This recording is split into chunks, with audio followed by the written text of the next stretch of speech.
দেখো, বিয়ে বাড়ি তো কমপ্লিট। তো বিয়ে বাড়ির পরে এবার পালা পড়েছে গিফট আনবক্সিং করার। তো আমার দাদা আর সায়নবাবু দুজনে বসে পড়েছে গিফট আনবক্সিং করতে। তো মোটামুটি প্রায় দেখতে পাচ্ছ দেওয়ালের ওই সাইডে পুরোটাই লাগানো রয়েছে, যেগুলো সেগুলো খোলা হয়ে গিয়েছে।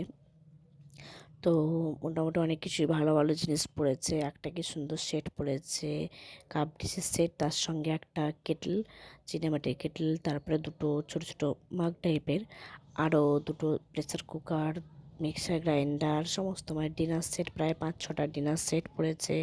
সুন্দর, মানে অনেক ভালো জিনিস পড়েছে।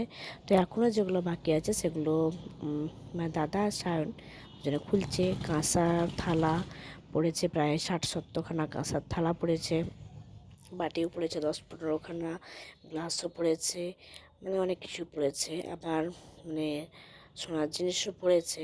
তো যাই হোক, সবটা দেখো, বালতির সামনে যেটা পড়ে আছে মানে আছে লাগানো, সেটা দেখতে পাচ্ছ, ওটা বালতি। তো সব রকমই পড়েছে। তো সেগুলো এখন খুলে দেখানো হচ্ছে। আসলে গিফটের প্রতি তো সবার ইন্টারেস্ট একটু বেশি থাকে, তাই এটা বৌভাতের পরের দিনই আমরা গিফট খুলতে বসে পড়েছি। তো সেগুলোই এখন খোলা চলছে, দাদা খুলছে আর আমি কাটে বসে ভিডিও করছি। শুধু আমি একাই নেই, পিকু ঘুমাচ্ছে দেখতে পাচ্ছ। আমার মাও এসে দেখিয়ে দিচ্ছে যে কোথায় কোথায় আরও জিনিস রয়েছে সেগুলো খোলার জন্য সায়ন সেগুলো বের করে নিচ্ছে। তো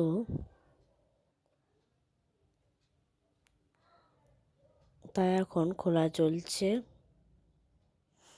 আসলে ভালো লাগে গিফট খোলা দেখতে। আমি নিজের হাতে খুলিনি, কিন্তু আমার খোলা দেখতে মজা লাগছিলো আর আমি বসে বসে ভিডিও বানাচ্ছিলাম।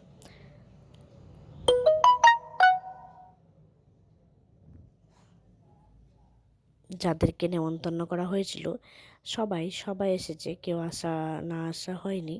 মানে এক কথায় বলতে গেলে প্রত্যেকটা মানুষই এসেছে। যেহেতু আমার বিয়ের টাইমে একটা অ্যাক্সিডেন্ট ঘটে গিয়েছিল, সেই কারণে মানে হয়নি। তো এইবারে মানে যা যা আমার মায়ের ইচ্ছে ছিল সমস্তটাই, যেমন মিকি মাউস নিয়ে এসেছিলো, তারপরে রাউন্ড রাউন্ড যেটা ঘোরে না, এখন ট্রেন্ডিং যেটা চলছে, সেই মেশিনটাও এসেছিলো, প্লাস 3খানা স্টল ছিল, কফি, ফুচকা আর পাকোড়া 3খানা স্টল ছিল। মানে সমস্তটা আমার মায়ের যা যা ইচ্ছে ছিল সবটাই করা হয়েছিল। এক কথায় মানে ভালোই হয়েছিল। তো সবাই যাদেরকে ইনভাইট করা হয়েছিল সবাই এসেছিল। কেউ বিয়ের দিন এসেছিলো, বিয়ের পরের দিন এসেছিলো, আবার যারা আসতে পারেনি তারা বৌভাতের দিন সন্ধ্যের মধ্যেও সবাই পৌঁছে গিয়েছিল। তো গিফট আনবক্সিং করার পরে দেখো ঘরটার অবস্থা, দেখো পুরোটাই ছড়িয়ে ছিটিয়ে কীরকমভাবে রয়ে গিয়েছে, ছড়িয়ে ছিটিয়ে। তো এর মধ্যে আমি তোমাদেরকে দেখিয়ে দিচ্ছি, দেখো সবটাই মিল্টনের কিছু একটা ওখানে পড়ে রয়েছে, ফ্লাক্স